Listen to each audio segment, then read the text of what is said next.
Well, here we go. This will bring some interesting conversation in the comments, or maybe not at all. I have no idea.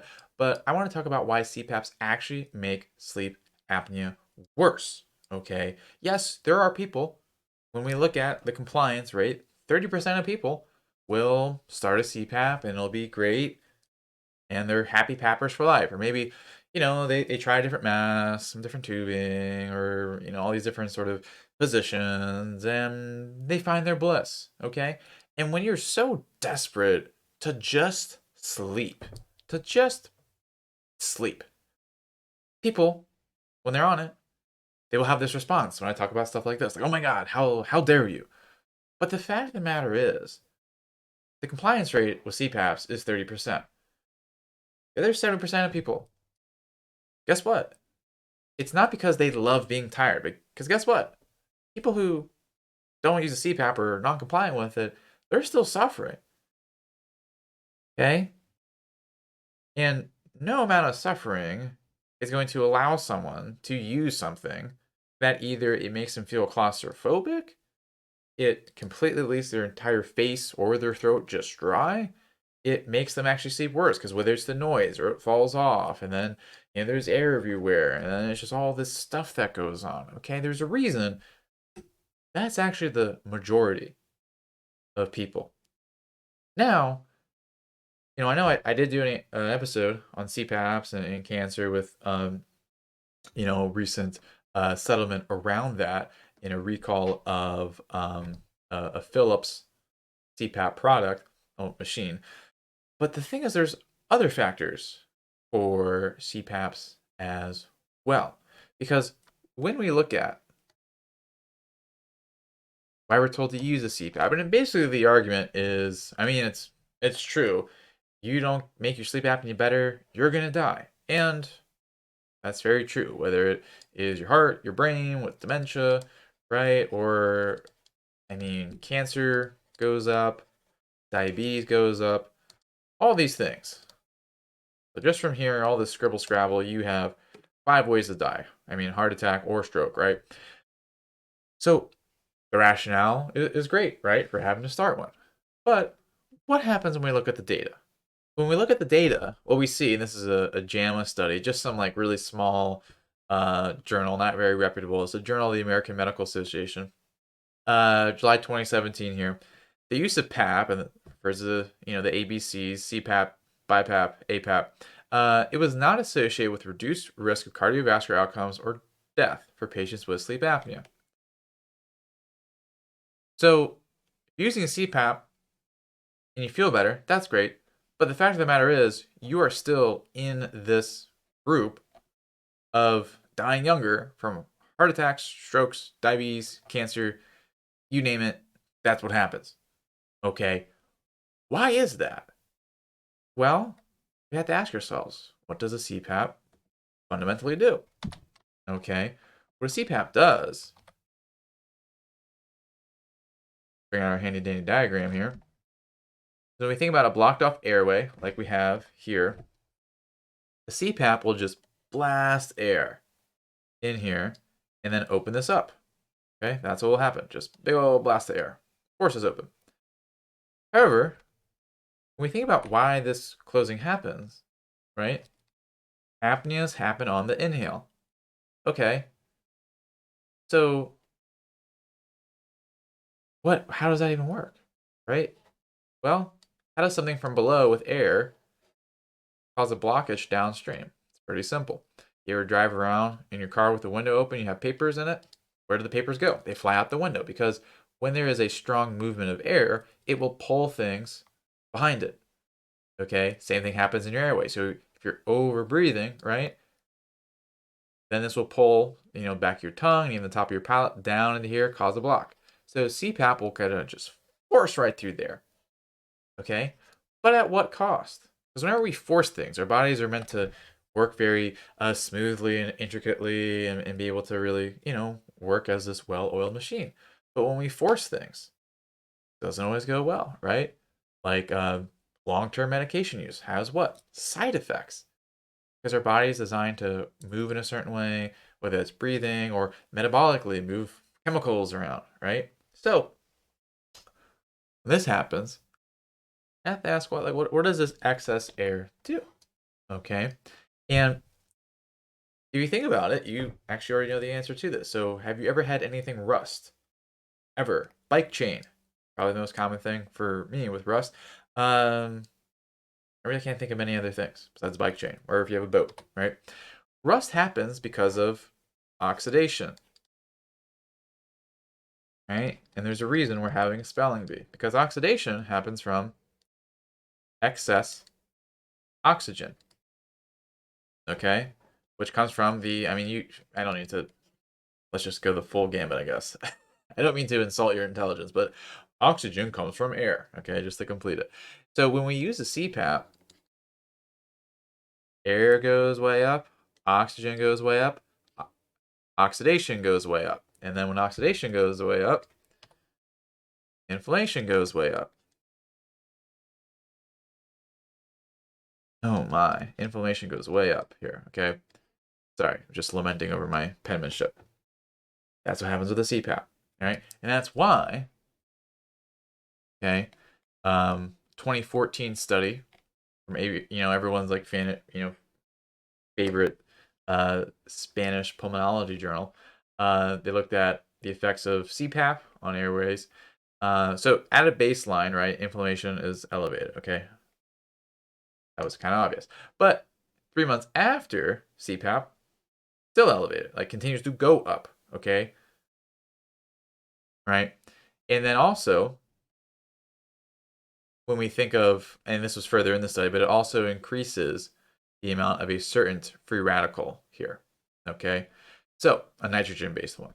So, when that happens, that's pretty much the sort of the smoking gun, if you will, here. Because not only are you going to have more airway inflammation, but then when you have higher levels of inflammation when you sleep, it's going to reduce the quality of that sleep, because when inflammation is high, this is correlated. I guess I should do like an actual symbol here. This is equivalent to, or I guess it will lead to reduced sleep quality. Okay, ooh, reduced sleep qual. Okay, that's what will happen. Okay, and we know this, right? If you have the flu, it's really hard to sleep. If you have, really, that's probably the most common one you know. If you have a high amount of inflammation, sleep quality is going to go downhill. Okay, so yes, you're sleeping, but you're creating a ceiling of what's possible. Okay, because let's say your best sleep ever is here, a CPAP kind of makes this like glass ceiling where you just can't get above this. And sleep is necessary because sleep leads to easy, good repair of all your different cells, allows you to stave off disease and even heal so that you're reversing some components of diseases, right? That's when you have 100% sleep. But if you're stuck at a lower percentage, you don't get that. And guess what? You're still aging. So both of those two together will continue to lead to the progression of disease. As that JAMA study showed, you will still die young with using a CPAP. Not me, it's the data is what says that. Okay. Now, stack on top of that, if you're not using a CPAP, you know, uh, there's also the miserable quality of life in between, right?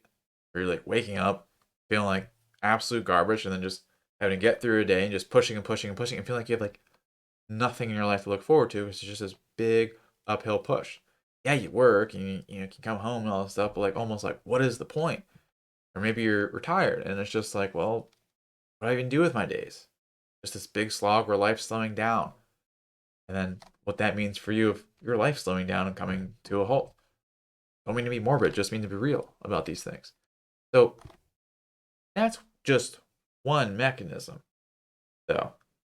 This inflammation loop. Because the other thing, we go back to our handy dandy diagram here. Again, two ways to fix this airway problem: from down below with adjusting your breathing, from up above, just shoving air down there. Now, when we do this, it's not without consequence, because a CPAP will continue to make the core problem worse. Okay? And that core problem is what we're going to explain. So when you overbreathe, right? Like if you're overbreathing like this, okay, eventually you'll feel lightheaded, okay? And that's because carbon dioxide is going low. And that comes from overventilating, okay? So if you're overventilating with just your, what, the good Lord gave you with your respiratory muscles, guess what a CPAP does? It does the same thing, even worse. And then as a result, pretty much, because CO2 will then tell your brain, okay, in the respiratory centers, this is how the signaling works here. And essentially, if you don't have enough carbon dioxide, you destroy the signaling, and then it makes your breathing just disordered. So continuing to use a CPAP perpetuates the overbreathing problem because you really shut this off. This is why central sleep apnea oftentimes develops from the use of a CPAP. Okay, and central sleep apnea being when you have really no communication between really like your gases, your brain, and your lungs in terms of breathing there. Okay, that's what happens. He needs to make this worse and worse and worse and worse and worse. Okay, so that's a big part of why, like, when you get a CPAP, you really need to recognize like what that means for you. Or if you're like you've been trying like to use one and it just like keeps failing and failing and failing, hopefully this brings you a little bit of relief, right? But obviously we don't want to just ignore the problem here. You still need to fix this. You just need to find other ways to fix it. Okay. So because again, just coming off your CPAP, just like real easy, just fast, that can lead to even more problems because you're taking away a crutch. Okay.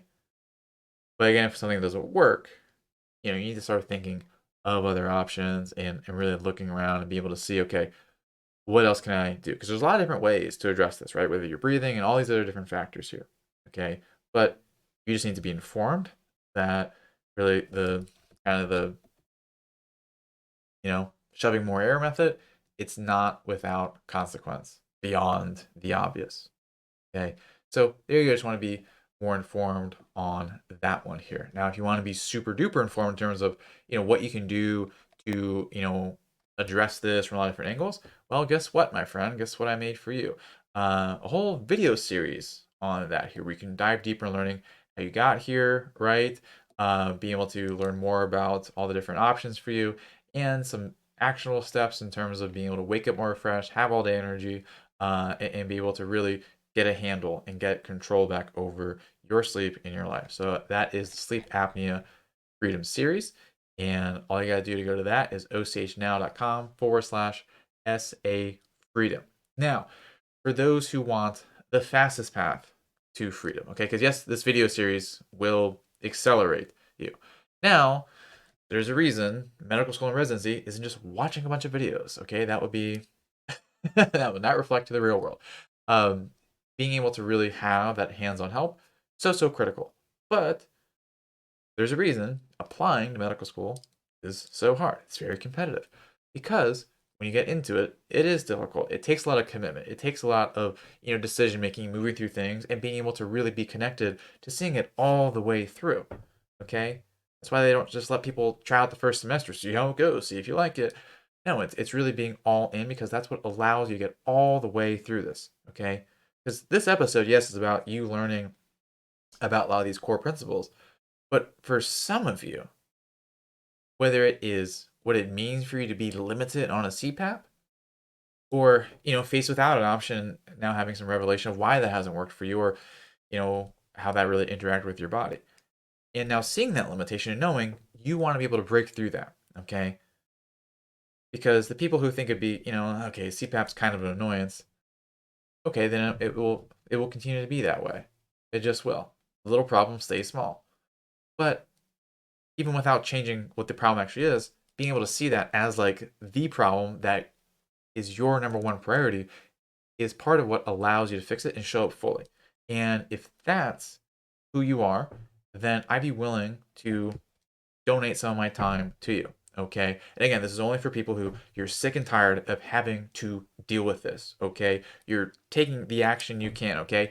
You you may not always feel motivated every single day because you're just so tired, but you're just trying to move through things. Okay. And yes, you've been trying things, but you know you're still missing stuff. Okay. Because people who think they know it all, great, you do. Okay. No, can't pour any new ideas into a cup that is full, right? So being able to show up with an open mind to take things in and really fix this, and you're also someone who, again, this is like your goal of like not just like a fight for survival, but a fight for you to be at your best. So if that's you, then I would like to invite you to a free one-on-one evaluation call where we talk about your issues, your goals, and be able to figure out, okay, can we help you get there, what that looks like, or if someone wants something else to better serve you, what that looks like. Okay, so go to ochnow.com/talk, and once you're there, uh, you will find a form. You just fill it out here, and you're pretty much well on your way. You just pick your time and date. So that's ochnow.com/talk. Just pick out a time,